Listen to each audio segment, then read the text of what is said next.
Investment in securities market are subject to market risks. Read all the related documents carefully before investing. किस्सा कुछ दिन पुराना है। एक सज्जन का फोन आया, बड़े ही दुखी, परेशान, व्यथित से सुनाई दे रहे थे। मैंने पूछा, सर क्या मामला है, इतने दुखी क्यों हैं? तो कहने लगे कि सर मैं चार्ट देख रहा था, जिस चार्ट को देख रहा था उस पर एक पैटर्न बनता हुआ नजर आया। पैटर्न का नाम है डेथ क्रॉस, जिसके बारे में इंटरनेट पर मैंने पढ़ा था, जिसमें 50 days moving average 200 days moving average को ऊपर से काटता है। यह पैटर्न देखकर मुझे यकीन हो गया कि मेरा शेयर तो नीचे आएगा। मैं बड़ा दुखी हो गया और इसीलिए आपको फोन कर रहा हूं। मैंने उनसे एक पलट सवाल किया। मैंने कहा, सर आपको मूविंग एवरेजेस की कितनी जानकारी है? तो उन्होंने कहा, सर थोड़ा बहुत ज्ञान है, ज्यादा तो मैं नहीं जानता।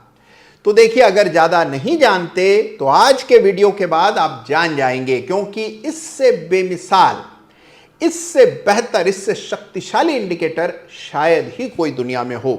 जो व्यक्ति भी चार्ट्स देखता है मूविंग एवरेज का इस्तेमाल जरूर करता है, लेकिन मूविंग एवरेज की समझ उतने लोगों को नहीं है और इसीलिए ये साहब भी परेशान हो रहे थे। तो मूविंग एवरेजेस के बारे में पूरी जानकारी आज के वीडियो में मैं आपको देने जा रहा हूं। डेथ क्रॉस की महिमा क्या है ये भी आप समझ जाएंगे और कौन सा मूविंग एवरेज कब देखना चाहिए ये भी बराबर समझ जाएंगे। तो आज का वीडियो बेहद इंपॉर्टेंट है। ये वो वीडियो है जिसको आपको बुकमार्क करना चाहिए और अपने सारे मित्रों के साथ साझा करना चाहिए।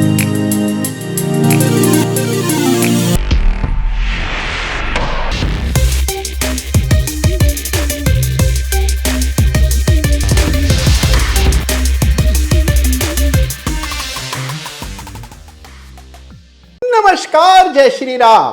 तो देखिए, डेथ क्रॉस की बात तो होती रहेगी। सबसे पहले आइए बात करते हैं मूविंग एवरेजेस की, जिसके बारे में लोग दम भरते हैं कि उन्हें सब पता है। सब पता है, लेकिन फिर भी कई सारे प्रश्न आते हैं मूविंग एवरेज से जुड़े। एक एक करके मैं प्रश्न लूंगा, जिससे मूविंग एवरेज को लेकर जो भी आपके मन में डाउट है वो आज इस वीडियो को देख लेने के बाद पूरी तरह से क्लियर हो जाएगा। देखिए, सबसे पहला सवाल जो अक्सर लोग पूछते हैं वो ये है कि क्या मूविंग एवरेज एक लीडिंग इंडिकेटर है या लैगिंग? भाई 100% खालिस लैगिंग इंडिकेटर है। जितने भी एवरेजेस होते हैं ये लैगिंग होते हैं, क्योंकि ये प्राइस से पीछे चलते हैं। देखिए, प्राइस का औसत होता है मूविंग एवरेज।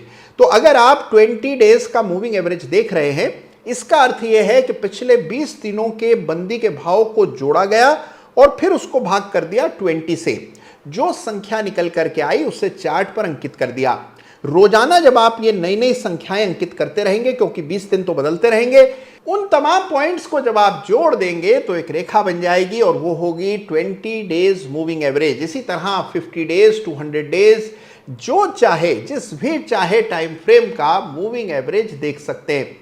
तो क्योंकि एक एवरेज की रेखा है जो बिल्कुल प्राइस के साथ साथ मूव करती है, इसीलिए इसे मूविंग एवरेज कहते हैं। और मूविंग एवरेज, जैसा मैंने अभी आपको कहा, मेरी राय में ऐसा इंडिकेटर है जिसके बिना काम नहीं चलता है। तो मूविंग एवरेज ऐसा इंडिकेटर है जिसका केवल व्यवहारिक ज्ञान यानी कि वर्किंग नॉलेज ही काफी नहीं है, आपको इन डेप्थ नॉलेज होना चाहिए। अगर आप एक चार्टिस्ट हैं, चार्ट देख करके अपनी आजीविका कमाना चाहते हैं, तो आपके लिए बेहद जरूरी है कि मूविंग एवरेज की एक एक बारीकी आपको पता हो। तो यह हो गया सवाल का जवाब। लीडिंग और लैगिंग को लेकर के अगर आप चिंता कर रहे हैं तो मूविंग एवरेज खालिस लैगिंग इंडिकेटर है, यानी हमेशा मूविंग एवरेज में देर से संकेत आते हैं। प्राइस का बॉटम जब बन जाता है उसके बाद जाकर के मूविंग एवरेज को काटता है, तब पता लगता है कि हां, अब इसमें मूविंग एवरेज का क्रॉसओवर हुआ है। तो पहली चीज जो आपको याद रखनी है कि लेट से संकेत आते हैं मूविंग एवरेजेस में। न केवल बाय के बल्कि सेल के सिग्नल्स, हर प्रकार का सिग्नल थोड़ा लेट से आएगा। ये इसकी फितरत है, इसका नेचर है, क्योंकि ये इंडिकेटर लैगिंग श्रेणी में आता है। कुछ इंडिकेटर्स लीडिंग होते हैं, यानी कि घटना घटने से पहले ही आपको संकेत देने लगते हैं, उन्हें लीडिंग इंडिकेटर कहा जाता है। यह कतई मत सोचिएगा कि लीडिंग इंडिकेटर ज्यादा अच्छे हैं क्योंकि पहले बताते हैं।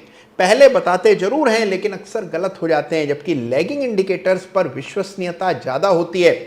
इसीलिए दोनों इंडिकेटर्स की अपनी अपनी भूमिका है, लेकिन मूविंग एवरेजेस होते हैं लैगिंग इंडिकेटर। दूसरा सवाल जो अक्सर लोग मूविंग एवरेजेस के बारे में पूछते हैं वो ये कि क्या एक्सपोनेंशियल मूविंग एवरेज देखा जाए या फिर सिंपल मूविंग एवरेज देखा जाए। भाई देखिए, पहले ये समझ लीजिए कि एक्सपोनेंशियल और सिंपल क्या होते हैं। आपको याद होगा, थोड़ा अगर दिमाग पर जोर डालें, कि आपने एक दफे स्टैटिस्टिक्स पढ़ी थी और उसमें बताया था कि एक अरिथमेटिक मीन होता है और एक ज्योमेट्रिक मीन होता है। वैसे तो देखिए एक हार्मोनिक मीन भी होता है, लेकिन अरिथमेटिक मीन अगर आप कैलकुलेट कर रहे हैं तो उसे सिंपल मूविंग एवरेज कहते हैं, और ज्योमेट्रिक मीन कैलकुलेट कर रहे हैं तो उससे एक्सपोनेंशियल मूविंग एवरेज कहते हैं। देखिए मुद्दे की बात यह है कि अरिथमेटिक मीन यानी सिंपल मूविंग एवरेज में सारे डेटा पॉइंट्स को बराबर तरजीह मिलती है। यानी अगर आप 20 पीरियड का एवरेज कैलकुलेट कर रहे हैं तो पूरे 20 डेज के हर फ्रीक्वेंसी को बराबर वेटेज मिलेगा। जबकि अगर आप एक्सपोनेंशियल मूविंग एवरेज कैलकुलेट कर रहे हैं तो हाल में जो मूव्स आए हैं उसको ज्यादा इंपॉर्टेंस और पुराने मूव्स को कम इंपॉर्टेंस मिलती है। इसी वजह से एक्सपोनेंशियल एवरेजेस ज्यादा फास्ट होते हैं। मेरा कहना यह है सिंपल इज द बेस्ट। तो मुझे आज तक इतने सालों के एक्सपीरियंस में कभी ऐसी खास जरूरत महसूस नहीं हुई कि यहां सिंपल की जगह एक्सपोनेंशियल लगाएं। तो सिंपल मूविंग एवरेज भी लगा रहे हैं तो कोई हर्ज नहीं है, उसी के साथ बने रहें। फिर एक सवाल जो अक्सर लोग पूछते हैं वो ये है कि क्या RSI अच्छा है या मूविंग एवरेजेस? अरे भाई, दोनों के बीच में कोई समानता नहीं है। RSI लीडिंग इंडिकेटर है, अलग श्रेणी में आता है, अलग काम आता है। मूविंग एवरेजेस अलग काम आते हैं, ट्रेंड बताते हैं, एग्जिट्स बताते हैं। तो दोनों इंडिकेटर्स की अलग अलग भूमिका है। देखिए अगर आप किसी डॉक्टर के पास जाएं तो डॉक्टर साहब को अनेकों सैकड़ों दवाइयों के नाम याद होते हैं, लेकिन आपके मर्ज के हिसाब से, आपके रोग के हिसाब से कौन सा उपचार उचित रहेगा वो तय करके केवल 1-2 दवाइयां आपके पर्चे में लिख देते हैं। बिल्कुल वैसे ही एनालिस्ट को चाहे ढेरों सैकड़ों इंडिकेटर्स के बारे में पता हो, लेकिन कौन सा इंडिकेटर कब काम करेगा ये जानना जरूरी है। केवल एक इंडिकेटर के बारे में पता लग गया तो बस अब उसे अंधाधुन इस्तेमाल करें, ये कोशिश कभी रंग नहीं लाती। तो हमेशा डिटेल में समझिए, हर इंडिकेटर की कमियां भी जानिए। मिसाल के तौर पर मूविंग एवरेज की बड़ी भारी कमी है कि वो रेंज में पूरी तरह से पिट जाते हैं। ट्रेंडिंग मार्केट में तो मूविंग एवरेज का कोई सानी नहीं है, लेकिन जैसे ही शेयर रेंज में गया मूविंग एवरेज पूरी तरह निरस्त हो जाते हैं, नाकाम हो जाते हैं। अगर आपको यह बात नहीं पता है तो मूविंग एवरेज से भला पैसा कैसे कमाएंगे? मूविंग एवरेज की कमियां जानना भी उतना ही जरूरी है जितनी उनके गुणों के बारे में जानना। अच्छा देखिए, एक सवाल और आता है कि कितने इंडिकेटर्स यानी कि कितने मूविंग एवरेजेस देखने चाहिए? क्या मूविंग एवरेज का पूरा एक रेनबो लगा दें, क्या 2 मूविंग एवरेज रखें, या एक ही मूविंग एवरेज रखें और उसी के आधार पर बाई सेल करते रहें? भाई देखिए, ये काफी टेक्टिकल डिसीजन है, यानी कि रणनीति से जुड़ा हुआ डिसीजन है। आमतौर पर अलग फैसलों के लिए अलग इंडिकेटर इस्तेमाल करना पड़ता है। जैसे मिसाल के तौर पर शेयर का चुनाव करने के लिए एक इंडिकेटर हो गया, एक इंडिकेटर एंट्री के लिए, एक इंडिकेटर एग्जिट के लिए, एक इंडिकेटर आपको यह बताने के लिए कि फिलहाल ट्रेंड क्या चल रहा है। इस तरह अलग अलग चीजों के लिए अलग अलग इंडिकेटर्स होते हैं। तो आपको यह तय करना है कि किस प्रयोजन से, किस उद्देश्य से आप मूविंग एवरेजेस का इस्तेमाल कर रहे हैं। तो यह ना सोचिए कि एक इंडिकेटर काफी रहेगा।